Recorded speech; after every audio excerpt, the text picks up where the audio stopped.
Hello, folks. Welcome to the Carolina Community Coalition in our October meeting. We are excited to have you here. If you will, introduce yourself in the chat. Make sure you change the to everyone so that everyone can see your name and where you're from, what organization you're with. And we will get started in just a minute.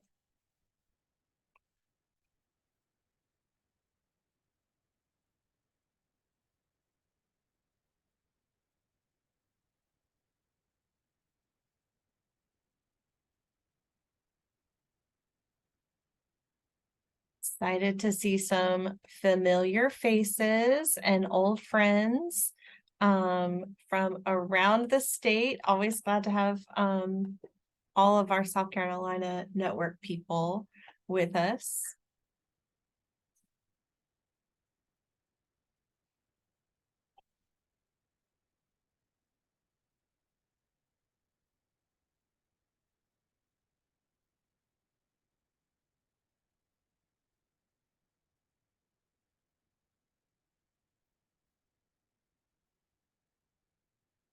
And as people are coming in, if you will please introduce yourself in the chat, tell us your name and the organization you're with, and make sure you change the to in the chat to everyone so that we all get to see who's here. We are really excited for the presenter that we have today. I think we're going to hear some good stuff that will help reinforce some of the good work that's already happening and give us some ideas for ways we can improve and do better. So really excited for things to happen today. As you are introducing yourself and people are coming in, thanks for joining us for the October meeting. Couple of things in terms of housekeeping. We do have the chat function.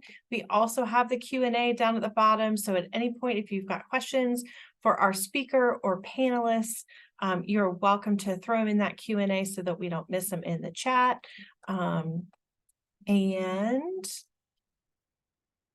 that might be all. We'll see. We are recording this. If you would like to watch it later, you can go on our YouTube channel and see the recording in a couple of days. So thanks for being here. We're going to go ahead and get started so that we get to give Margo all the time. So joining us, let me do a formal introduction here. Joining us today is Margo Leitschuh. She is the Prevention and Implementation Team Lead with Missouri Partners in Prevention. She's been there since January of 2017, holds a Bachelor of Health Science from the University of Missouri-Columbia. And in Partners in Prevention, she works primarily on projects related to best practices in substance misuse prevention, impaired driving prevention, and suicide prevention. Margo is a certified substance abuse prevention skills training facilitator, Green Dot trainer, and a NASPA certified peer educator trainer. And I'm sure she will also tell us a little bit more about Partners in Prevention, which is such a great organization. So thank you for joining us, Margo. Thanks so much, Amy. So like she said, I'm Margo Leitschuh. I lead the prevention and implementation team at Missouri Partners in Prevention, which is our statewide coalition of colleges in the state. I'm really excited to talk to you all today about a newer bystander intervention program that we have spent the last couple of years developing that we call Engage. So I'll talk you a little bit through kind of our development process, a little bit about the curriculum and the products that we end up with, and then sort of where we're at with our campuses as well. I won't delve too much into Partners in Prevention, but like I said, we're currently made up of about 25 campuses in the state. We work to address a lot of the critical health behaviors of college students, primarily alcohol and other drug use, but we do a lot of work in interpersonal violence, mental health, and suicide as well. And we are fully grant funded. So feel free to visit our website, or if you have other questions about the coalition, I can answer those as well. But really, to give a little bit of background, so we were approached by a previous funder of ours, the Department of Health and Senior Services, because they had been funding a program in our state called Green Dot. I'm sure some of you are probably familiar, but interpersonal violence prevention program that focuses pretty specifically on stalking, dating and domestic violence, and sexual assault. So the state had been funding Green Dot, and they had actually been funding sort of work with Altruistic, kind of the parent company, and they had started funding a couple of campuses in our state specifically to implement Green Dot. So they started that back in about 2014. And then from 2015 to 2019, those couple of campuses and then some in our state who weren't being funded by the state, but who were still implementing the program. We're seeing some results pre and post test, but they weren't seeing quite a substantial change as they hoped. And we actually had a member of our staff at the time write her master's thesis and look at some data from a statewide survey that we collect about kind of comparing Green Dot campuses and non-Green Dot campuses. And again, we weren't necessarily seeing the change from that program. Not to say that it's not a great program, but just that for our campuses, it wasn't working quite in the way that they needed it to. So DHSS was really hearing more from the campuses that there were just challenges and struggles. And so right around 2020, they really started to solicit some more formalized feedback to learn more about those challenges. And what they really found was just that Green Dot is pretty prescriptive. There's sort of a script you have to follow. There's not a lot that can be changed or edited. And so folks were finding some difficulty with that. There weren't necessarily other bystander intervention strategies that were going to meet the need of what they wanted to do. Some of our campuses were using Step Up, some had kind of homegrown their own programs, but DHSS really then approached Partners in Prevention because they wanted to sort of have an opportunity to make a strategy that was more adaptable for a variety of campuses in the state, for us to really build capacity for violence prevention efforts among the campuses in Missouri, and to kind of expand the reach and the scope of bystander work. Again, Green Dot, pretty specific to interpersonal violence. Step Up and some other programs do talk a little bit more kind of intersectionally, but they really had a couple of key topic areas that they wanted to focus on. So they have continued to fund those couple of campuses, but they essentially took the funding that they were allocating to Altruistic, and that funding has now come to Partners in Prevention. So our task, and sort of from the outset, what DHSS wanted was for us to create kind of a multi-level violence prevention strategy that any campus in the state could use, that really focused on encouraging a culture of care and encouraging students that, to engage in responding to potentially harmful situations to prevent, reduce, or respond to harm. So we wanted a better outcome for the campuses in our state.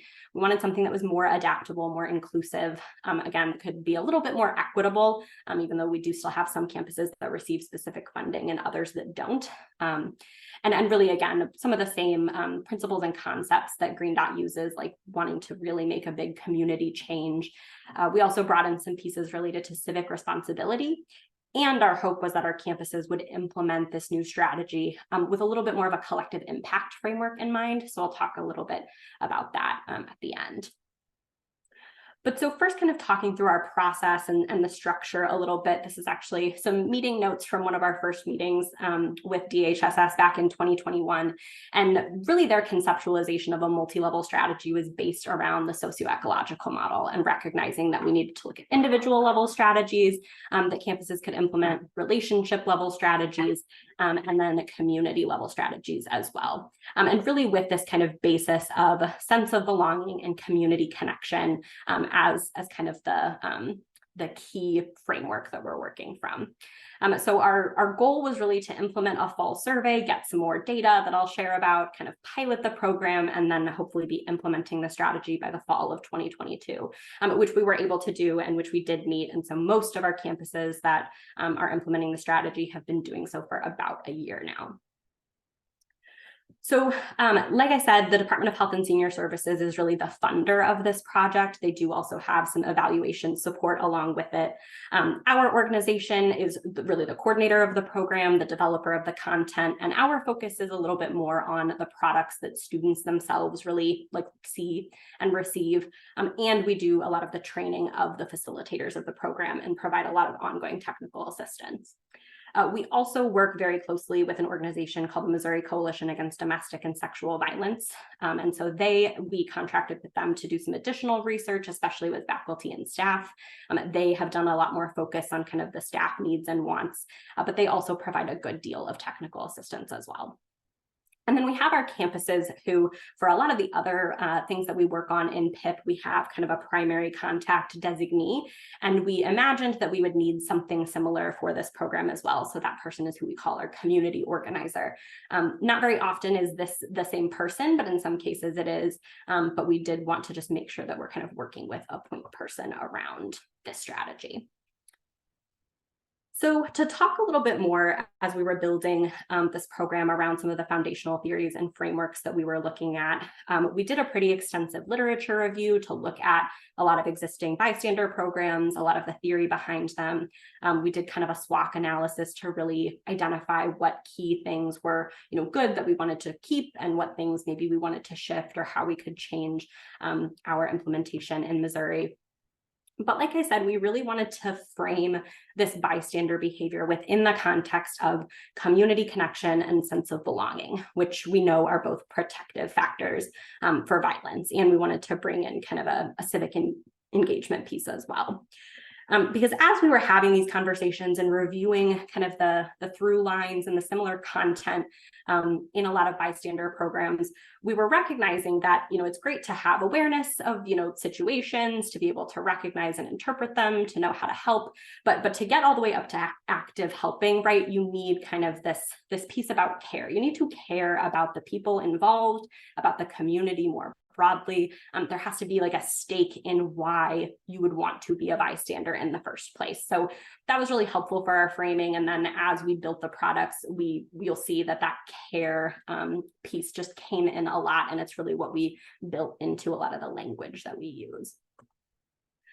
Like I said, too, the state was really hoping to expand the reach and the scope of bystander intervention efforts. And we recognize that, students don't live single issue lives. They may be involved in situations that have kind of multiple of these types of things at play. So the state really wanted us to focus on these kind of four main topic areas of alcohol and other drug use, bias and discrimination, interpersonal violence, and mental well-being. And again, of course, recognizing that, some of these things might be present. Alcohol and other drugs could be present in a situation related to bias and discrimination. Certainly experiences of any of these things might contribute to mental health, mental well-being. So they just wanted us to talk more intersectionally, talk about the link between these things, and really just build that in intentionally to our curriculum. And then again, we really looked at a lot of shared risk and protective factors for violence. So there's a great document from the CDC called Connecting the Dots, which I can share a link to, but it really does talk about these shared risk and protective factors. So again, we wanted to build in some things related to community support and connectedness and just connection and commitment to school more broadly. And we see that substance abuse in and of itself, right, is a risk factor for violence. And so the more we can do on our campuses to, limit or, reduce substance misuse on campus, that in and of itself is going to pay dividends when we then are looking at bystander behaviors and violence overall. Social isolation and lack of support, which again, we know is kind of a risk overall for college students. And so that was another reason we thought the connection and commitment to school was so important. And just kind of these lack of nonviolent social problem solving skills and cultural norms that support aggression, two really key risk factors. And so again, that's why we built a lot of the content to be really intentional related to encouraging empathy and care, because again, those are sort of the antithesis of these things. So we had done a lot of conceptual framing, kind of talking about these things, but we identified really that we needed more data. We needed to gather more information from both students themselves, from campuses, in order for us to feel like we could move forward and meet the needs of all of those folks. So we did a couple of different things, and I'll talk about each a little bit, but sort of pre-curriculum development. We implemented a survey with about half of the campuses in our coalition. So we did that in the fall of 2021 that we called the Campus Culture and Bystander Engagement Survey. And then, like I mentioned, the Missouri Coalition Against Domestic and Sexual Violence did a campus capacity survey to understand more about staff needs and wants. While we were kind of in the process of developing our curriculum, we engaged in a lot of like listening sessions and work groups with a variety of key stakeholders. We really wanted to be as transparent as possible throughout the process, and we wanted to give as many people as were invested, the opportunity to look at what we were creating, to give us feedback, to try to make it again as kind of equitable and usable by as many campuses, as many types of campuses as we could get. And then once we kind of had some core products developed, we wanted to do a demo session and a focus group to, again, get some further feedback. So we host an annual prevention and health promotion conference. And so we sort of did a demo there and a focus group with some students as well. So a little bit further about each of those pieces. First, with our 2021 survey, like I said, we did it with about 12 of the campuses with a little over 1,700 student responses. We asked some demographic information about students. We did build in some questions kind of about sense of belonging and community connection and civic engagement. We also wanted to know what kinds of things students were witnessing on campus. So what kinds of things they were seeing, what they were hearing about, and sort of their willingness to intervene. What kinds of barriers were they identifying? Did they have preferred options or, things that they liked to do more than others? We also asked about sort of their comfort in bringing up tough topics or having tough conversations around a variety of issues. So a little bit different than maybe having to like step in and do something in a situation, but more just, how comfortable would you feel about talking about these things with friends or peers? And then finally, we wanted to solicit some feedback really specifically about the term bystander, about the perception of existing campus bystander programs, again, just to gather more information. So I'll share a couple of high-level overview data from this survey, but I can share the questions we used for the survey. We did write some documents, some summary documents I can share, but we saw overall that most students were feeling a sense of belonging to their campus community. It varied pretty significantly from campus to campus, but overall, most students feel a sense of belonging. We asked this question on our annual survey as well, so we had kind of another benchmark point in time. But then when we asked some other questions too, we saw that the majority, really 80% of students said that they feel like they have the responsibility to contribute to the safety and well-being of other students at school. And 3 out of 4 of them feel that they should just generally like make a difference on their campus or in their community. So we identified that some of that kind of altruism and collectivism were strong motivators for students, which was very affirming to us that the content that we had developed so far and kind of the framework that we were working with would hopefully resonate, because we were seeing such high percentages of students who responded to these questions in this way. And we saw that 90% of students, said that they would want their peers to help them. So we asked, if you were in a situation where you might be harmed or at risk for harm, would you want a peer to do something? And 90% of students said yes. Like, I would want someone else to step in, that's how I would act for someone else, and that's how I would want them to act for me. And then kind of the last piece related to bystander, unfortunately, we did kind of just open text, like what comes to mind. And we saw a lot of pretty negative responses from students. Really, they had heard it so many times that it had either lost its effect. It was used in kind of a mocking way with the bystander programs that they were seeing on their campuses. And again, overall, it was just pretty negative. Like, you can see that they felt like it's someone who ignores the situation or who just watches, like literally someone who stands by.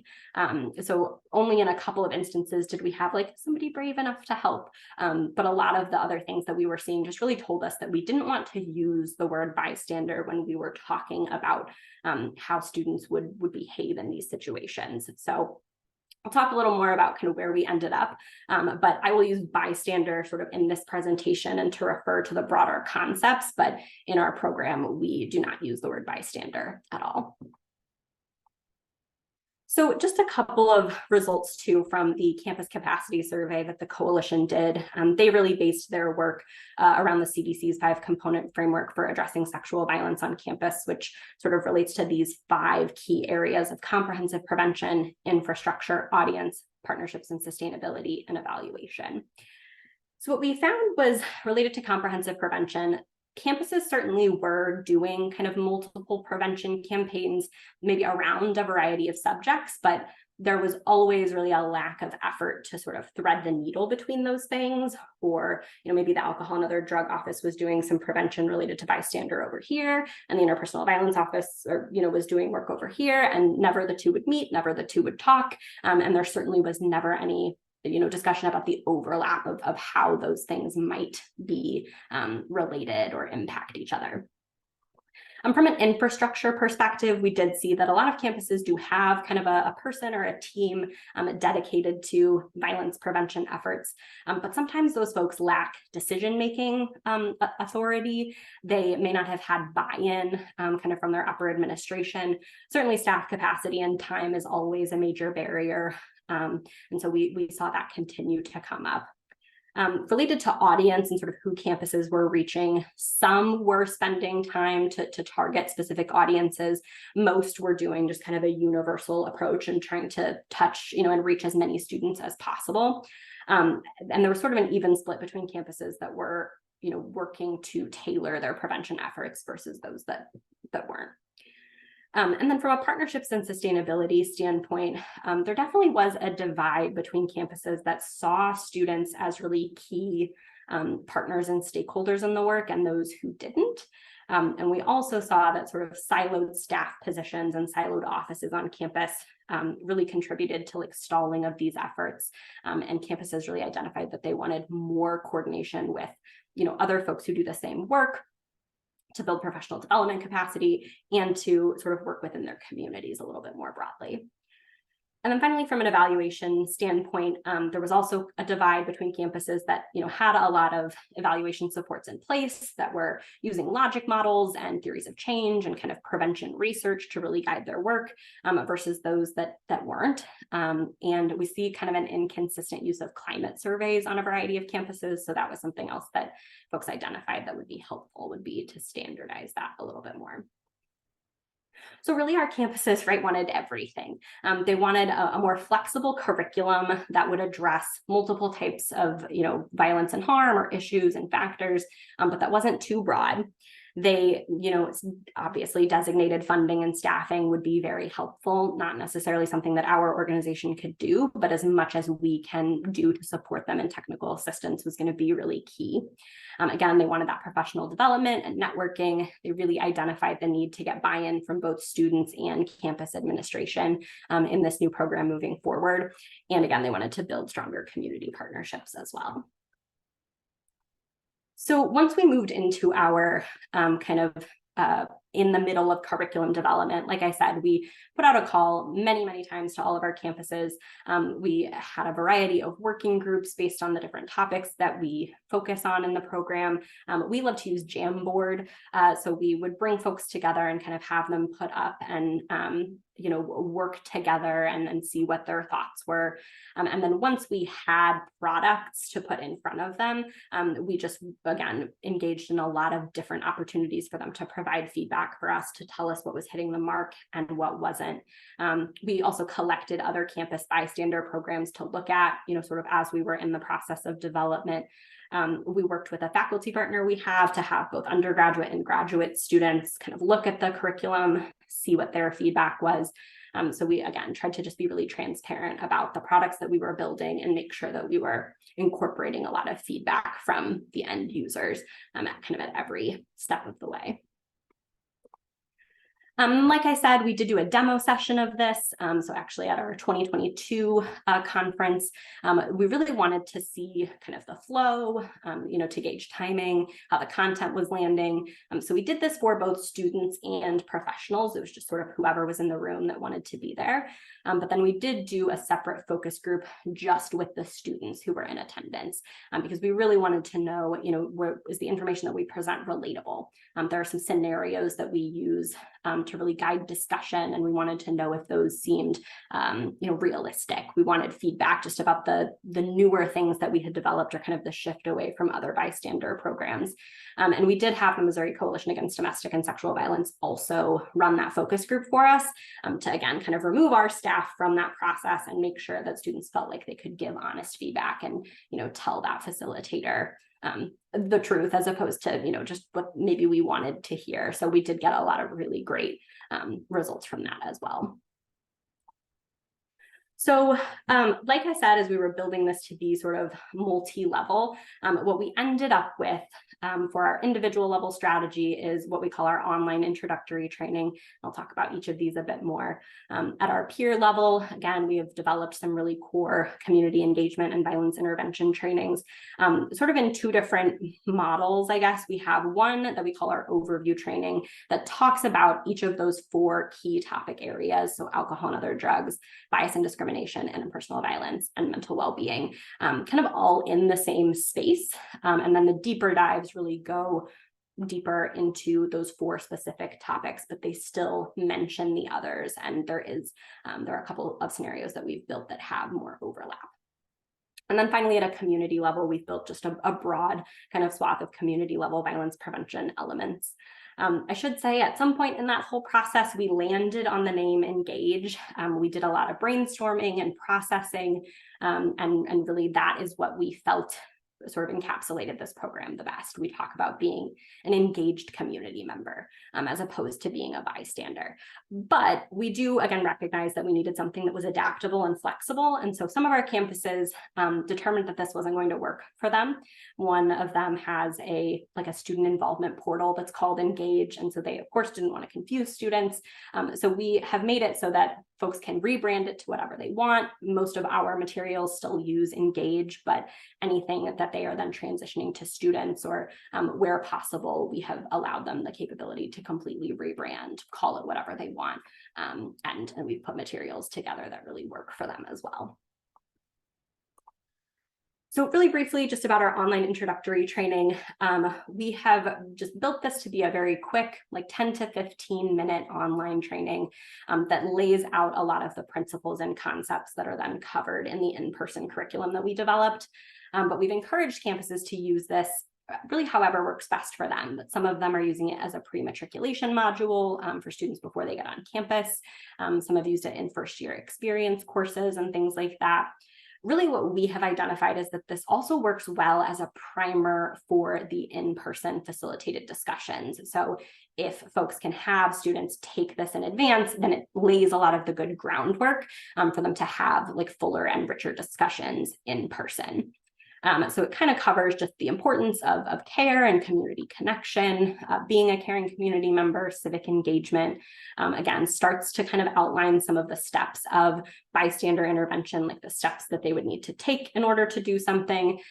We shifted away from the 4 Ds in green dot, delay, distract, all of those kinds of things, and really created what we call the CARES acronym. Again, goes back to our whole framework and concept. And so it introduces that to all of those things. There's also a place for resources. So all of our campuses can provide tailored resources for their campus.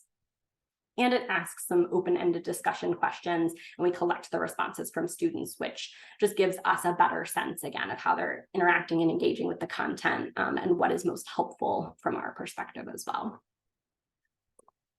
So for our kind of in-person content, where we landed was a facilitator model with facilitator guides. So we provide a slide deck that can be edited, it's unlocked, and kind of a companion guide that walks folks through how to facilitate these in-person discussions.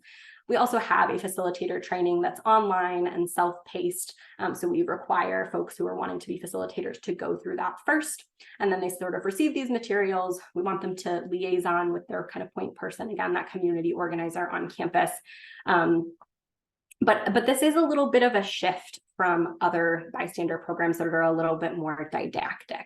So we always tell folks that we want this to be more of a conversation. It's meant to present students with some information and then give them the opportunity to really process through it together.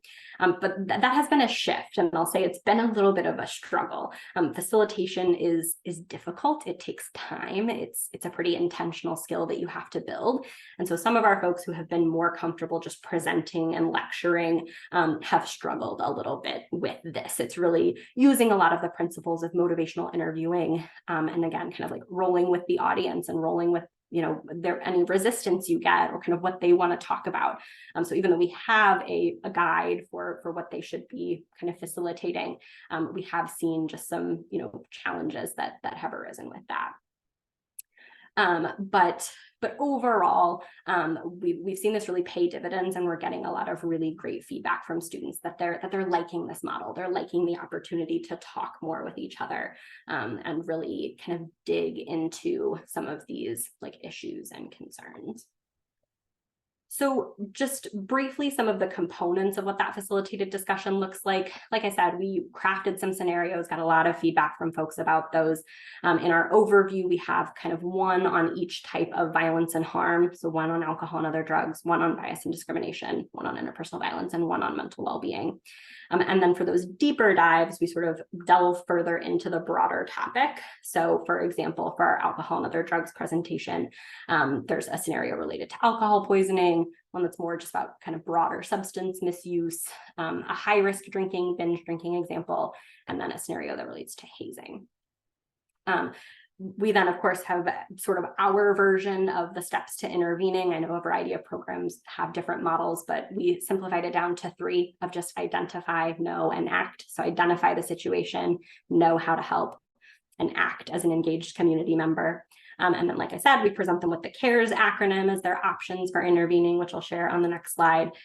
And we've encouraged facilitators to have a discussion about challenges. And of course, knowing that those are there for every single person, they might be a little bit different and will depend, on the situation itself. But these are really the core components that we encourage facilitators to hit in order to maintain kind of fidelity with the program.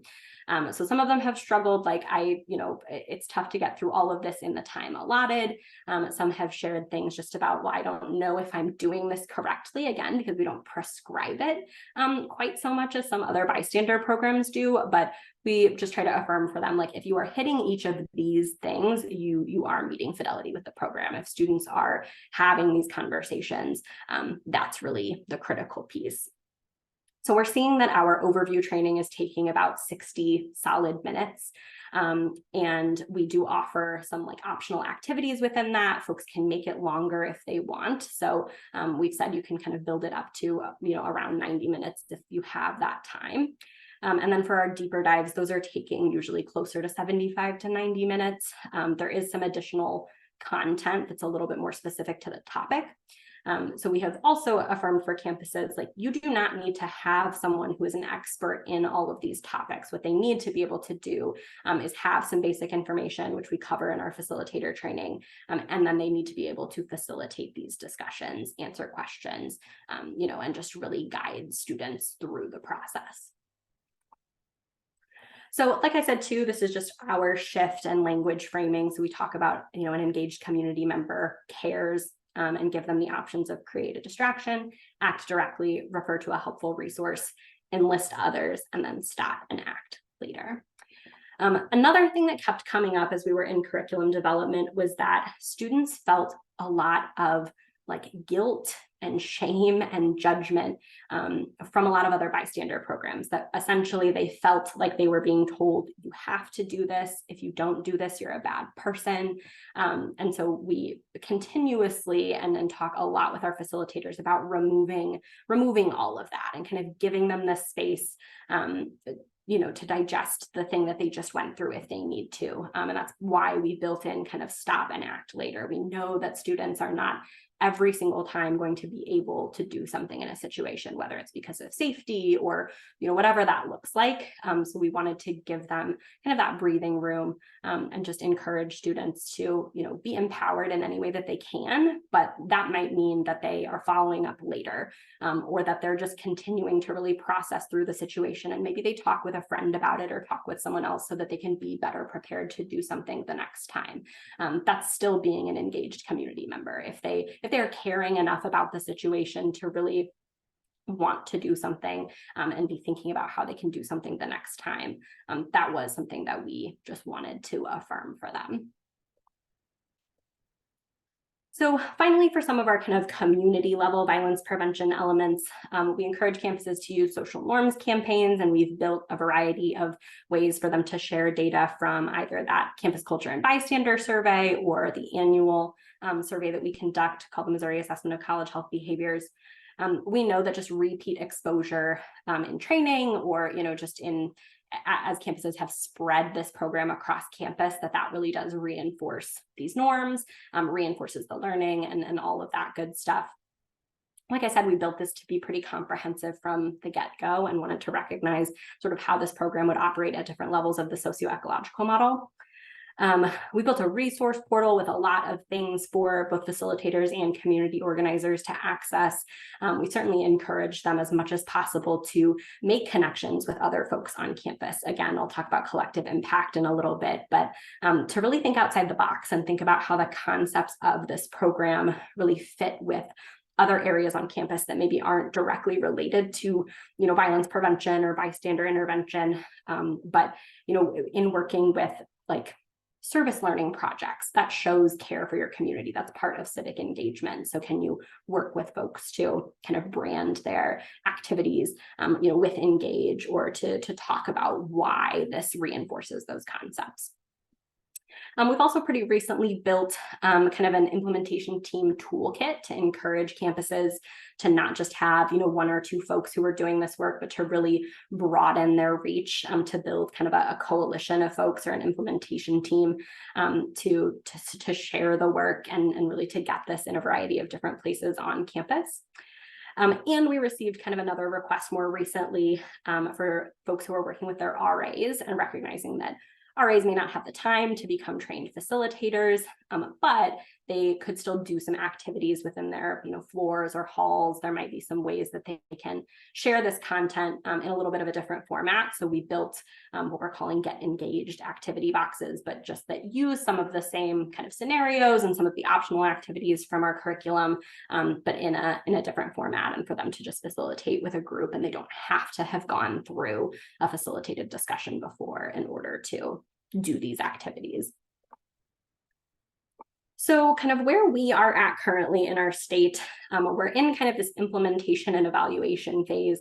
We work regularly with the strategic prevention framework as our guide, but we have campuses that are still back here in the capacity and planning phase, that even though we have built this program, they're not necessarily ready for it. A good chunk of our campuses are living with us in this space, but we, really at any time are ready to have conversations with campuses that are getting to this place, who are ready to start implementing. And then just a little bit about collective impact. So really, we have identified that this is how our coalition operates. We are the backbone coordinating organization for a lot of the efforts in our state, and we help support all of these other things for our campuses. And so we wanted to encourage them to use that same framework in bringing Engage back to their campuses. So we hope that they have, again, a community organizer, a point person, whatever they want to call it on their campus, but who can really be the backbone coordinating person, but again, that they've built up a team of folks to help them implement all the work, and so that they aren't doing it all themselves.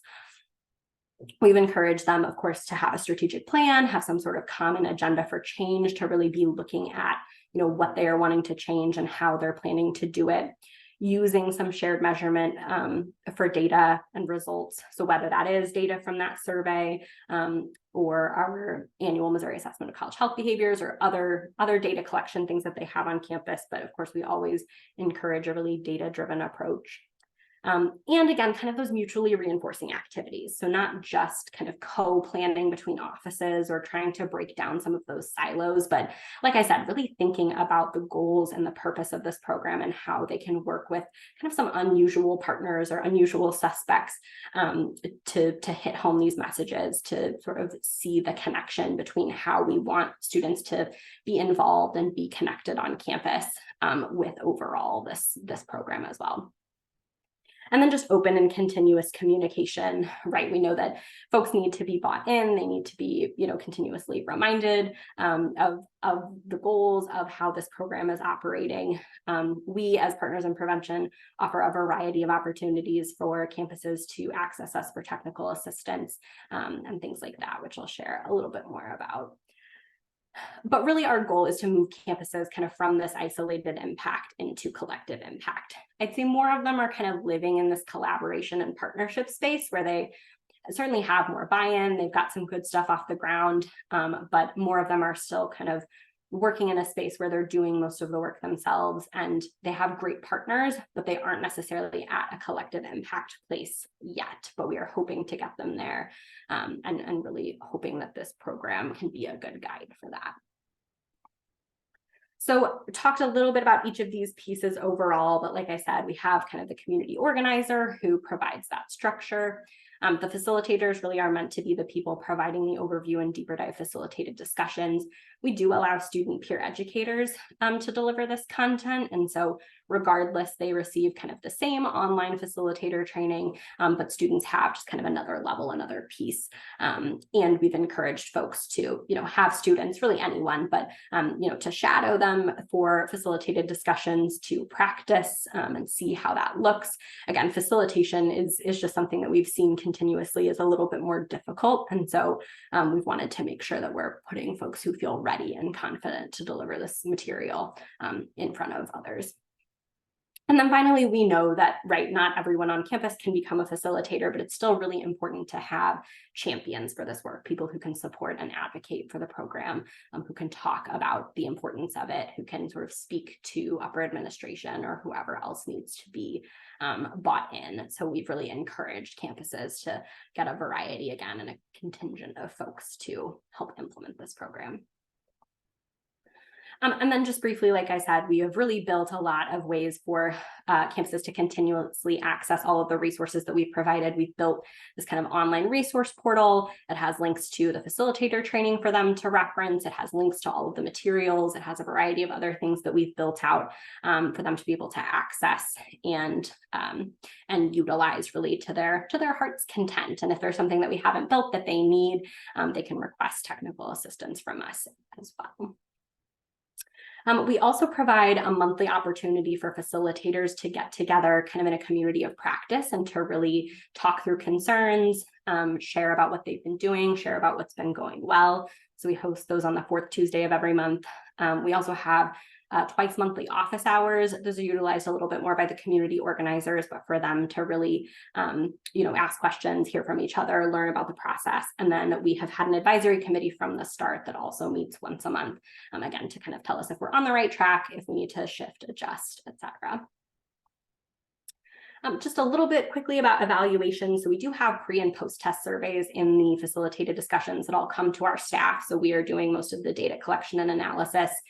We also capture some information from that online introductory training, both of user data and demographics, and again, those open text questions. All facilitators have to submit a report to us once they've completed a discussion. So we get a little bit more information about, the attendance and who the group was and all of that good stuff. Again, we're getting just ongoing feedback because of all of the discussions and opportunities we have for community organizers and facilitators, and our third-party evaluation with both DHSS and MOCA DSV have both continued to add further evaluation for us. Just a couple of quick spotlights. We did get this program approved for DOJ and VAWA grant use. So we have a couple of campuses that have those specific grants, and we have been able to utilize this curriculum within that.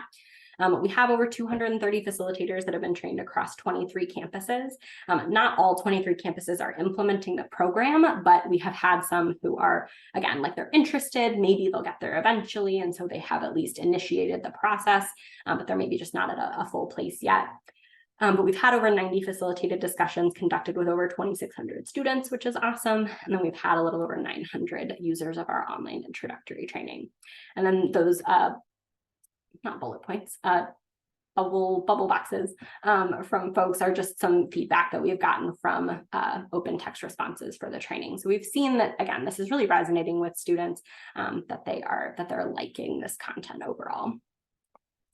And then just really quickly to highlight a couple again of just ways that campuses have adapted. We've had some of them completely change the name of the program. So one of our campuses calls it Care to Act, but they've done a lot of good work to get a lot of administrator buy-in.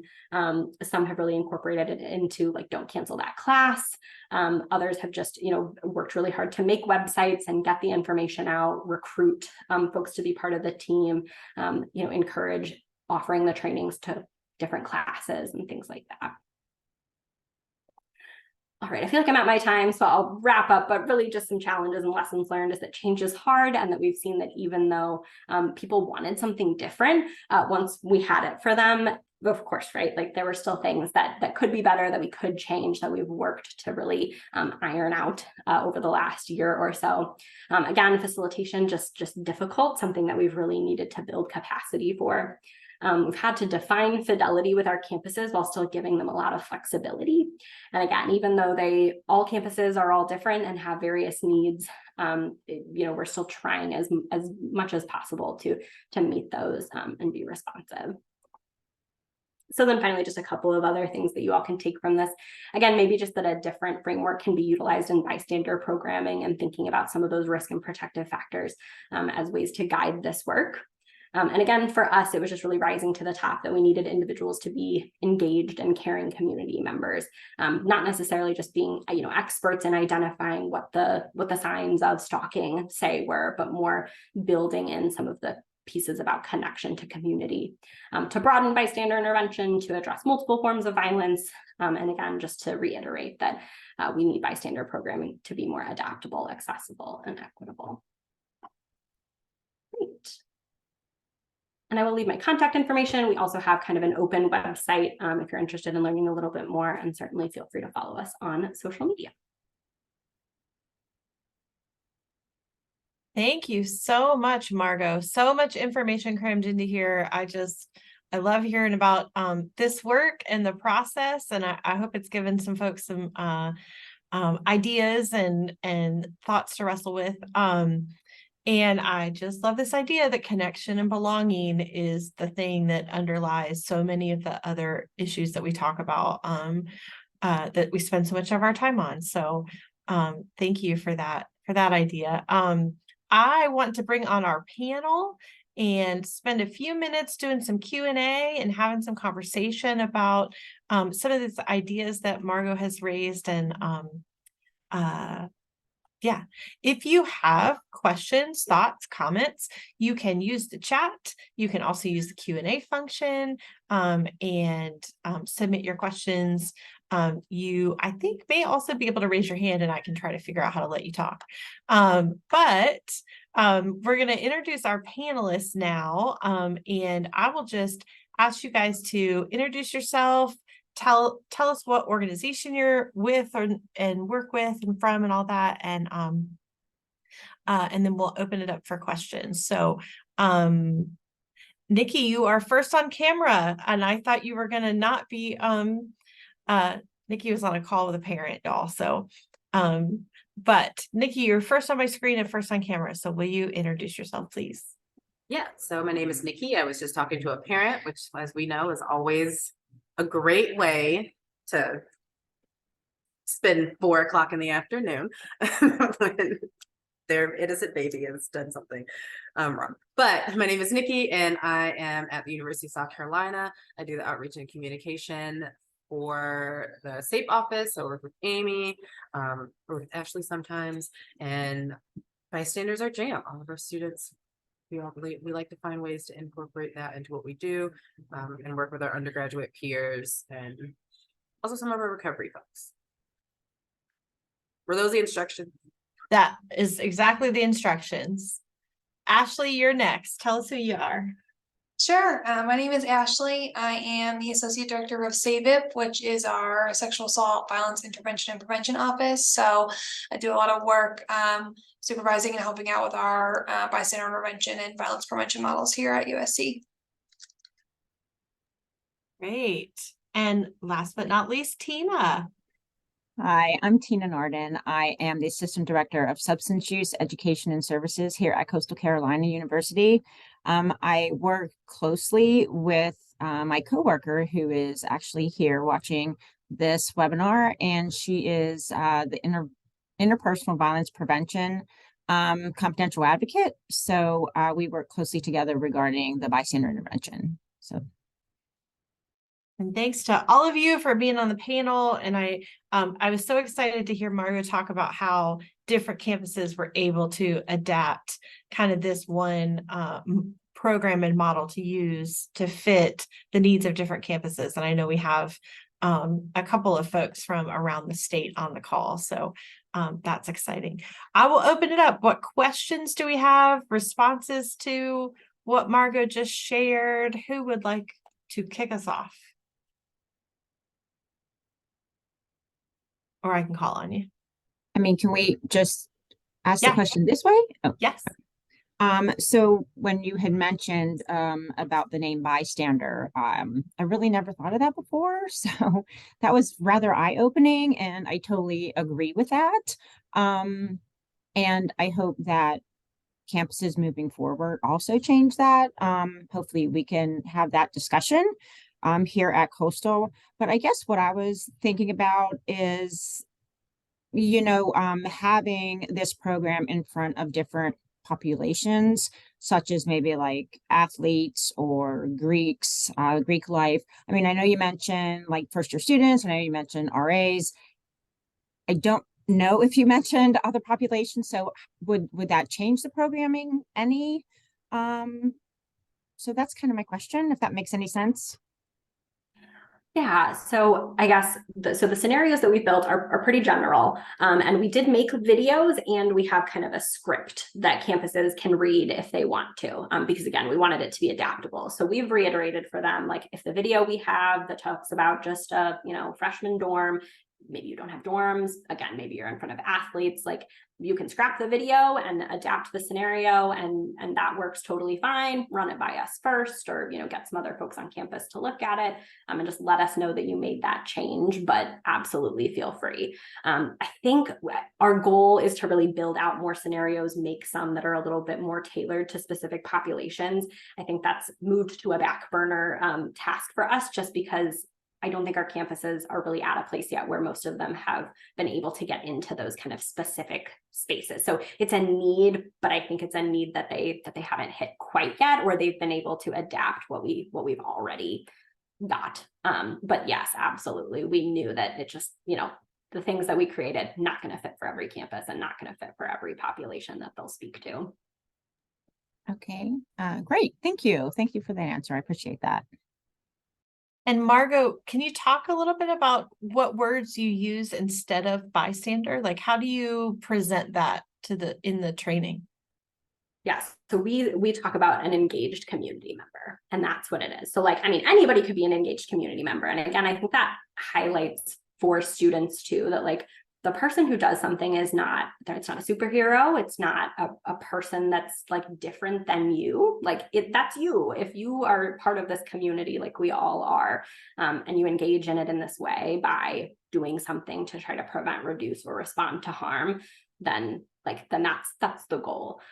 So yeah, that's just what we say. We say you're here, you're a student at this campus, and you can be an engaged community member by recognizing when something's wrong, doing something to help, using these options for intervening. Again, we'll still say the word intervention or intervene. We just don't really use bystander.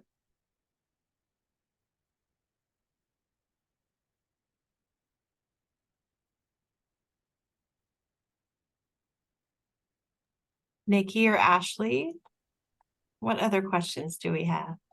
I was trying to review some of my notes, so I was typing as you were talking, Margo, because you gave a lot of great information.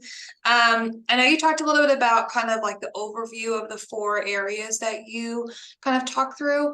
Are there other areas, I know you talked about a deeper dive that go into the scenarios based on for a specific one of the areas, then going through the scenarios? Do you touch on other areas? I know here in a bystander intervention model we talk about specifically one of the areas we talk about is hazing. So do you kind of also go through some other areas that might be situations that happen on campus for students? Yeah, so I guess I should say too, the overview and the deeper dives all look very similar, because we also know that campuses will be I need an alcohol and other drug presentation, and there's no way to guarantee that students had already seen that overview. So they are structured very similarly, and the first probably third of all of them really do touch on the fact that there are a variety of situations that you might encounter, kind of list some of the common ones. And that's really the space in the overview and the deeper dives to say, this is complicated. There are lots of things that might be at play. There might be multiple things at play in different situations. But then yes, the scenarios are pretty specific to the broader topics, but we still mention the intersection. Again, in our interpersonal violence one, we have a a potential sexual assault that involves, that alcohol is present for. And so again, with some of those, we try to just make the connection that these things could be related. So yeah, there's always a discussion at least about the other topics, even if it's not like the core focus. Thank you. I think it's interesting to change the approach so that it's not always about interpersonal violence, right? Because I think that changes the audience's, like where their starting place is, right? And so when we come in, we're talking about alcohol and drinking, we're talking about intervening with a friend who's trying to drive away, when they're intoxicated. It's a different level of buy-in that you get, so that when you get to a scenario that is more sensitive or that is a little grayer, they're kind of more bought into the idea that they're supposed to intervene. And so I think we get it's a different starting place when our office does it, as opposed to when Ashley's office comes in to the same room. Other thoughts? We probably have time for one more question. I'm curious about I love what you said, Margo, about the difference between facilitation and presenting, because it's a conversation we have had a lot, particularly in trying to figure out how to train students, how to train peer educators or graduate students. And that there are some scenarios, you walk into a room full of 400 sorority women, you are going to need to be a strong facilitator. Or Nikki's favorite population is the obnoxious fraternity men. So I wonder, like, what does that look like in preparing people to understand the difference? Mm-hmm. Yeah. So we built our first version of facilitator training. I can't remember, like last summer, I guess. And then really this summer, like we didn't completely redo it, but we contracted with someone. We built in a lot more, like how to facilitate and what the key components are. We also got a lot of feedback, like, I want to see this in action. I want to see someone do this. And so at our conference this past year in 2023, that same individual who redid the training for us also did like a mock session with a lot of folks. So we could show, like, this is what it looks like to talk through the CARES acronym. This is how you open up the room and set good group norms and things like that. So yes, we really did have to kind of like go back to the drawing board after we'd heard what campuses needed to rebuild that a little bit. We have compiled a lot of really good facilitation resources that I can share with you all too. And we built kind of a checklist for facilitators. Like, before you go in, remember, like, it's a facilitation, not a lecture. Make sure your technology works. We do recommend, like, it's great to have a co-facilitator. We wouldn't necessarily recommend doing this for groups larger than about 50, and even that I think is kind of pushing it. So we do make we don't say you can't, we just say that might be a little tougher. So we do give them kind of some guidelines of how we've seen it work best. But again, it's still totally up to them, and if they can wrangle the 200 students, they are more than welcome to. But yeah. Great. Any last questions or comments? We got nothing in the chat, so everybody's excited to go re-examine their bystander intervention, I'm sure. Because that is what Margo always brings us, is new ideas and thoughts to kind of reevaluate what we're currently doing. So I want to say thank you again to Margo for being here, for talking about your work in this process, and to Ashley and Tina and Nikki for being a part of the conversation. I appreciate all of you, and I hope we'll have more conversation about this topic. I also hope you all will join us again in November, because the first Thursday in November, which is November 2nd, we are excited to have Allison Smith from the Louisiana Board of Regents. Many of us have seen her before.